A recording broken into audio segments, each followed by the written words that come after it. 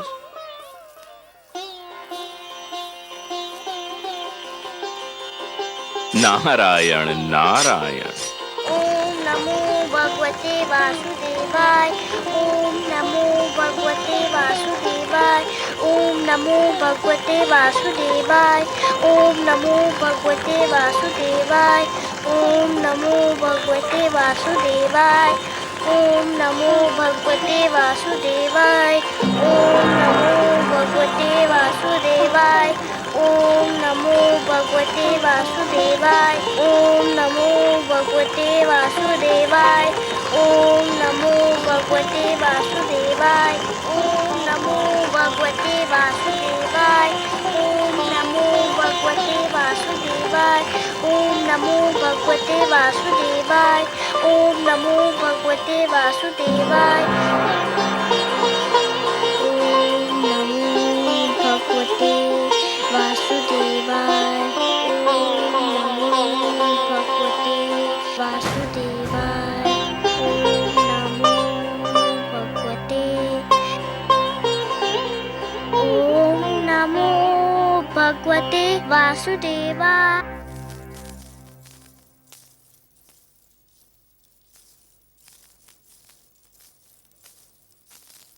प्रणाम राजगुरु। प्रणाम।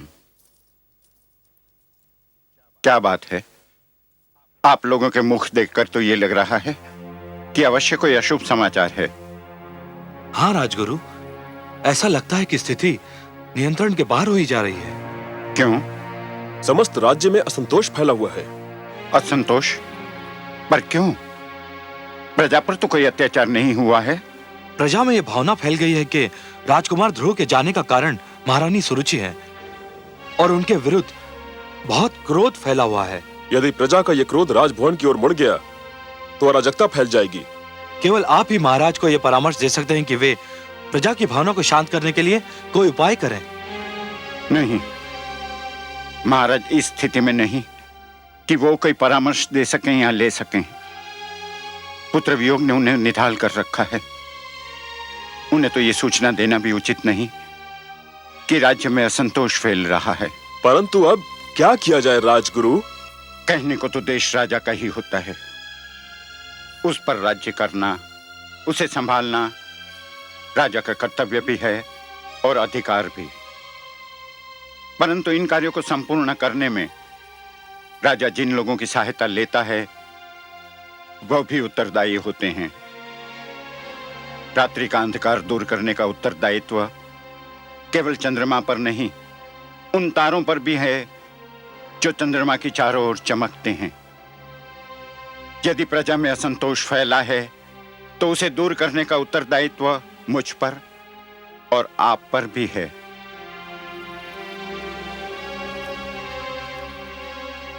आप प्रजा को समझाइए कि राजकुमार ध्रुव जिस अभियान पर निकले हैं, भगवान से विनती करे कि वो अभियान पूरा हो।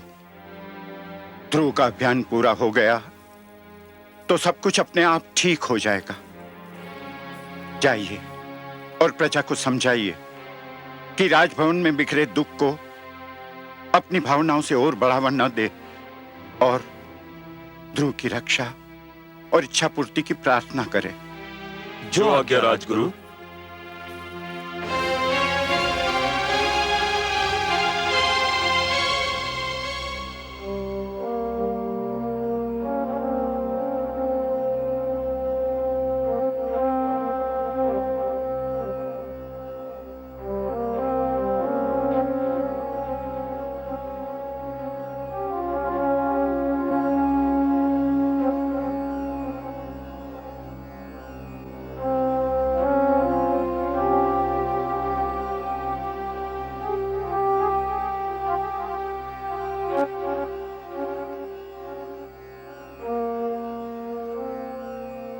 महाराज, राजसभा का समय हो गया है।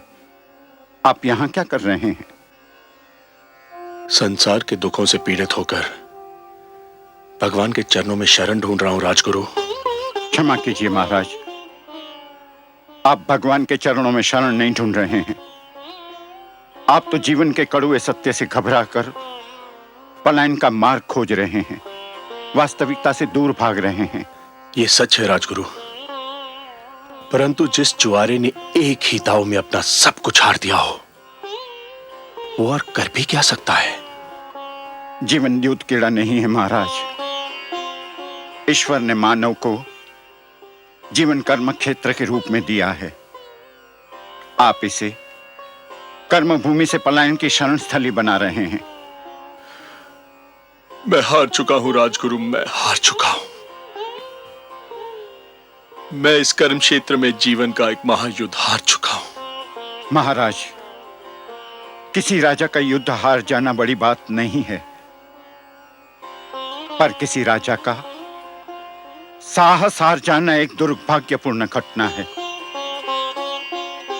राजा का साहस व्यक्तिगत विषय नहीं होता।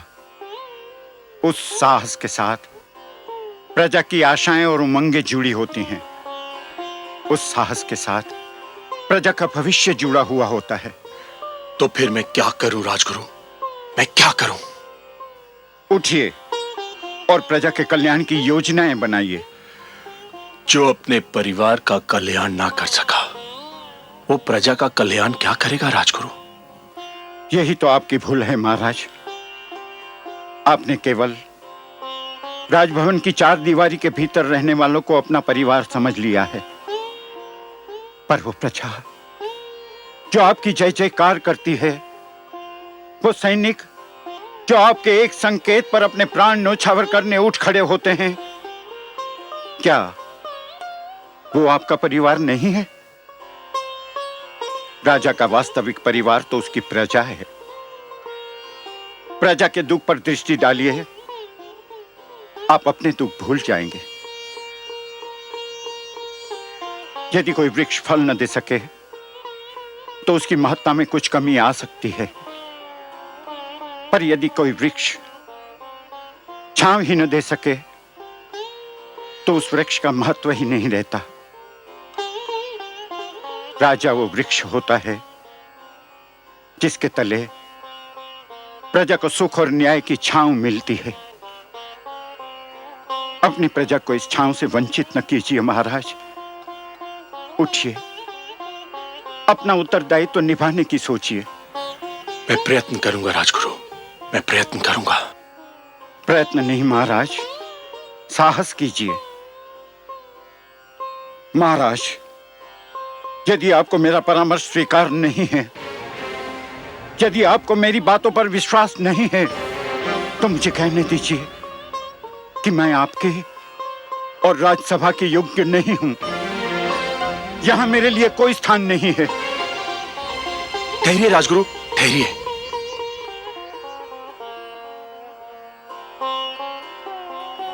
राजगुरु, मैं जीवन में बहुत कुछ खो चुका हूं। यदि आप जैसा महापुरुष और मार्गदर्शक भी मैंने खो दिया तो मैं बिल्कुल कंगाल हो जाऊंगा। आपने मुझे सत्य का मार्ग दिखा दिया है, मैं आपका आभारी हूं। नमो भगवते वासुदेवाय। ओम नमो भगवते वासुदेवाय। ओम नमो भगवते वासुदेवाय। ओम नमो भगवते वासुदेवाय। ओम नमो भगवते वासुदेवाय।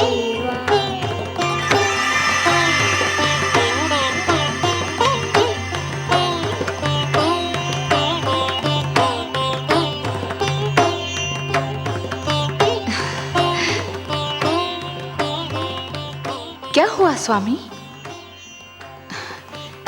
हे कमल नयन, जब त्रिलोक में उजाला फैलता है, जब धरती पर वसंत झूमता है, जब कमल खिलते हैं, जब पुष्प अपनी सुगंध फैलाते हैं, मैं समझ जाती हूँ कि आप मुस्काए हैं। ये सारे दृश्य आपकी मुस्कान की ही छवि हैं। विधाता ने मुस्कान की रचना ही इसलिए की कि वो आपके अधरों की शोभा बढ़ाए, अभी अभी मैंने आपके अधरों पर जो मुस्कान देखी, उसमें एक विचित्र ज्योति, एक अद्भुत प्रकाश दिखाई दिया मुझे। जैसे आपके अधरों से मुस्कान नहीं, किरण फूट रही हो। कोई मुझे आनंद विभोर कर रहा है देवी। अवश्य ही सृष्टि के किसी भाग में भक्ति के प्रकाश का उदय हो रहा है। मुझे एक विचित्र आनंद का अनुभव हो रहा है। हो न हो, ये मेरे ध्रुव की भक्ति का ही चमत्कार है। उसके रोम रोम में केवल आप ही बसे हैं सर्वेश्वर। उसके हृदय में झांक कर देखे तो केवल आपकी छवि ही दिखाई पड़ेगी।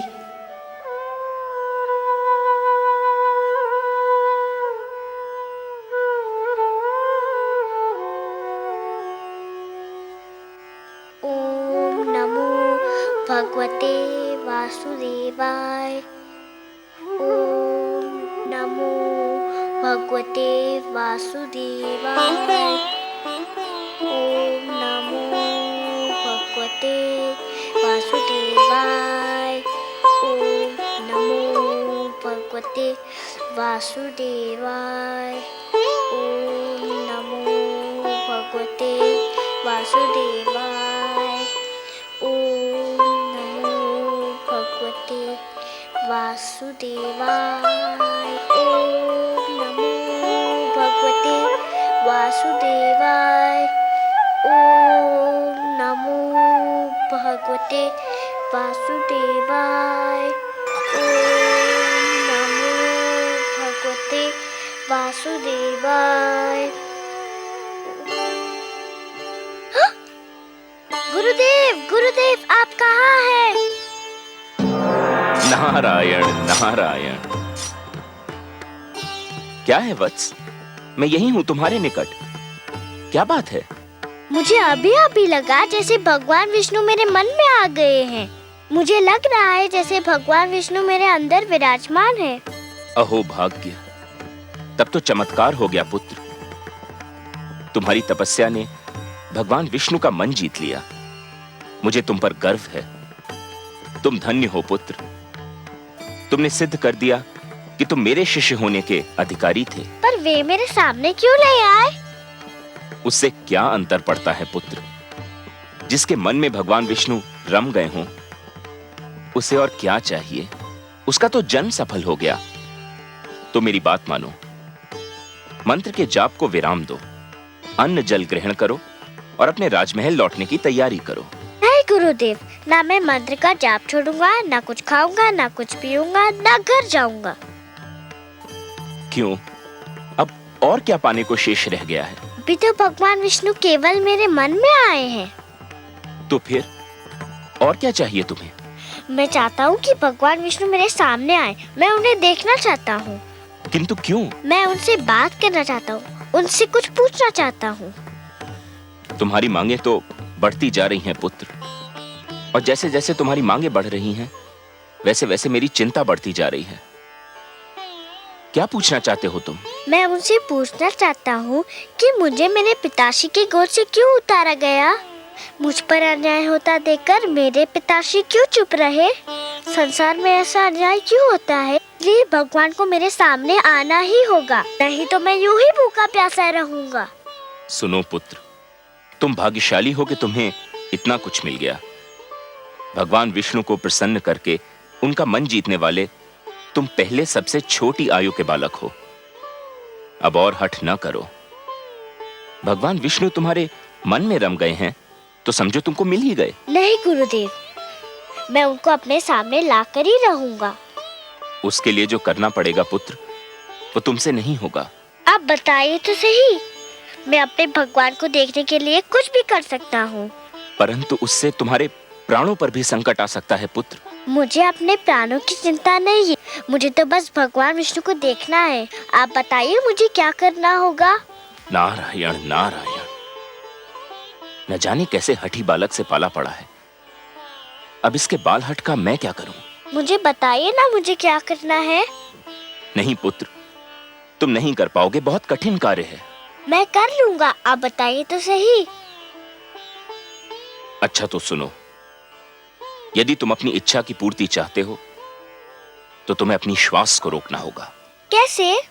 सुनो पुत्र, एक बार ओम का उच्चारण करके पूरी शक्ति से अपनी श्वास को अंदर खींचकर मन ही मन ओम नमो भगवते वासुदेवाय का तब तक जाप करो जब तक स्वयं भगवान विष्णु तुम्हारे नेत्रों के सम्मुख साक्षात न आ खड़े हों।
देवराज, देवराज, देवराज! क्या बात है गंधर्वराज चित्ररथ? धरती पर हाहाकार मचा हुआ है देवराज। धरती पर समय की गति रुकी जा रही है प्रभु। बालक ध्रुव यदि यूं ही श्वास रोके रहा तो प्रलय आ जाएगी देवराज। कुछ कीजिए देवराज, नहीं तो अनर्थ हो जाएगा। नहीं, इसका कुप्रभाव रोकना मेरे वश की बात नहीं है देवगण। हमें ब्रह्मा जी के पास चलना चाहिए। अब वही इसका कोई उपाय बता सकते हैं।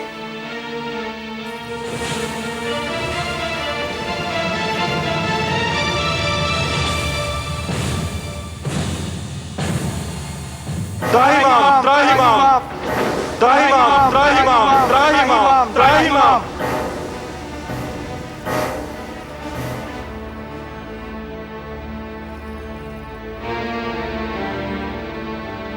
हे ब्रह्मदेव, कोई उपाय कीजिए, नहीं तो बालक ध्रुव के कारण अनर्थ हो जाएगा। उसने श्वास रोककर संसार की सारी गतिविधि ही रोक दी। यह स्थिति थोड़ी देर और रही तो संपूर्ण जगत का सर्वनाश हो जाएगा। जगत की रक्षा कीजिए भाग्य विधाता। मैं क्या कर सकता हूं देवराज? मैं अपनी सीमा लांघकर तो नहीं जा सकता। मैंने जगत की रचना कर दी, यही मेरी सीमा थी। जगत की रक्षा तो केवल वही विश्वाधार, पद्मनाभ, लक्ष्मीपति, करुणा सागर भगवान विष्णु ही कर सकते हैं। और फिर ध्रुव मेरा नाम तो नहीं जप रहा है कि मैं उसे शांत कर दूं। वो तो भगवान विष्णु के मंत्र का जाप कर रहा है। इस समस्या का संबंध उन्हीं से है और समाधान भी केवल वही कर सकते हैं। हमें मिलकर उनकी सेवा में चलना होगा। संसार को इस संकट से वही उबार सकते हैं।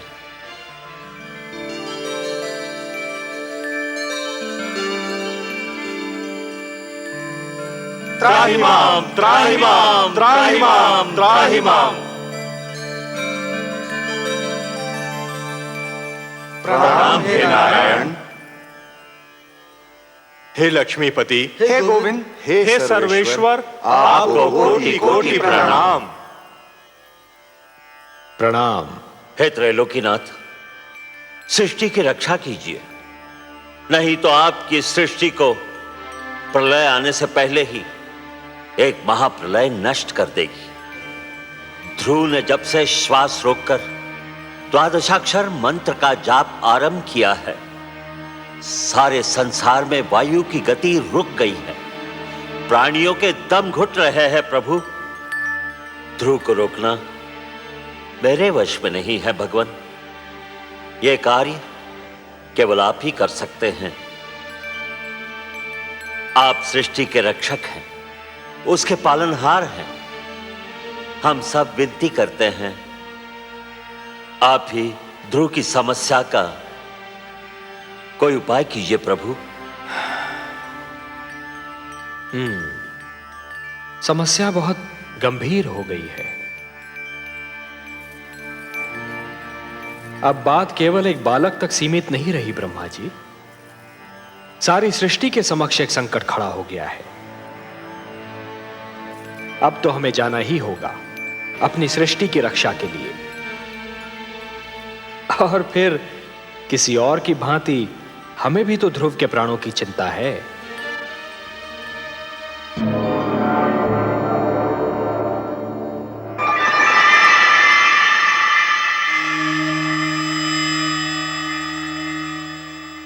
वासुदेव, वासुदेव, आप कहाँ चले गए वासुदेव?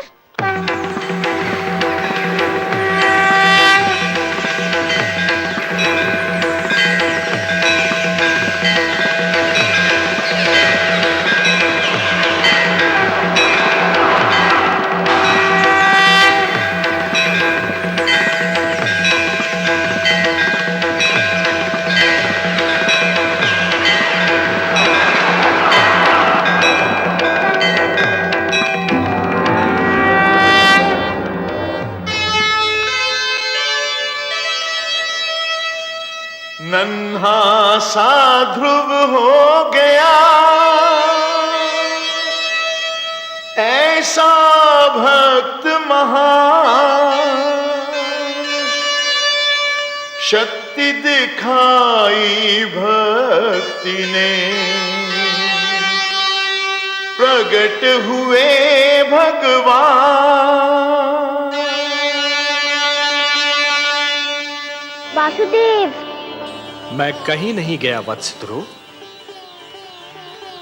तुम मुझे अपने सम्मुख देखना चाहते थे ना, तो लो देखो, मैं तुम्हारे नेत्रों के सामने उपस्थित हूं। तुम विजयी हुए पुत्र, तुमने मुझे जीत लिया। तुम्हारे जैसा तपस्वी न कभी हुआ है और न कभी होगा। तुमने सिद्ध कर दिया कि जीव ब्रह्म का ही एक अंश है और अपनी साधना से ब्रह्म को भी धरती पर ला सकता है। तुमने यह सिद्ध कर दिया वत्स कि सृष्टि की सबसे बड़ी शक्ति है भक्ति। वत्स ध्रुव, अब श्वास लेना आरंभ कर दो पुत्र। अब मैं कहीं नहीं जाऊंगा।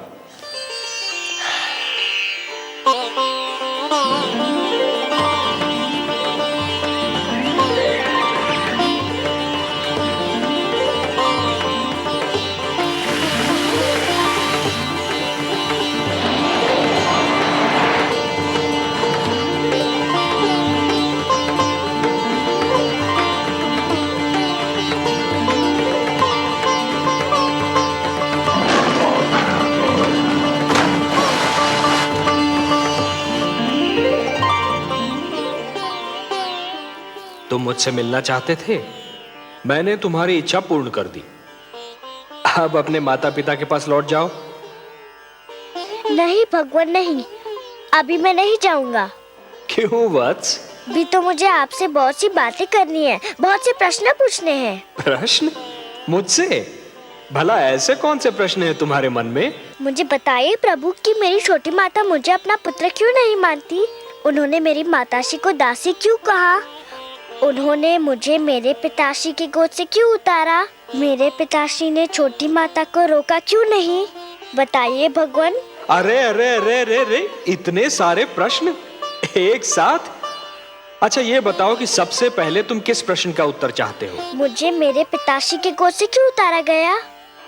अच्छा, तो इस प्रश्न ने तुम्हें सबसे अधिक व्याकुल किया है? हाँ भगवान।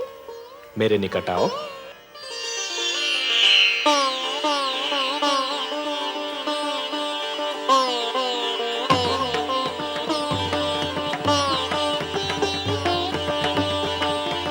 और निकट आओ वत्स। आओ वत्स।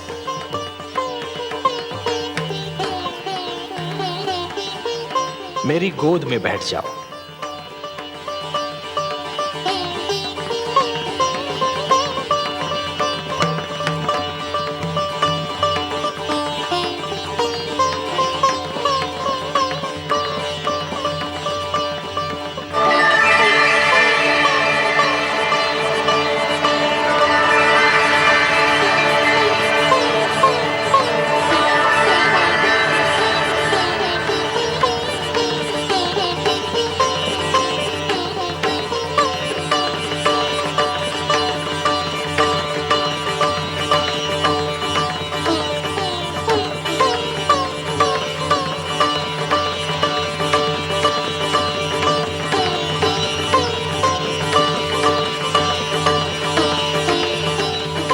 वत्स, अब और प्रश्न पूछने हैं मुझसे?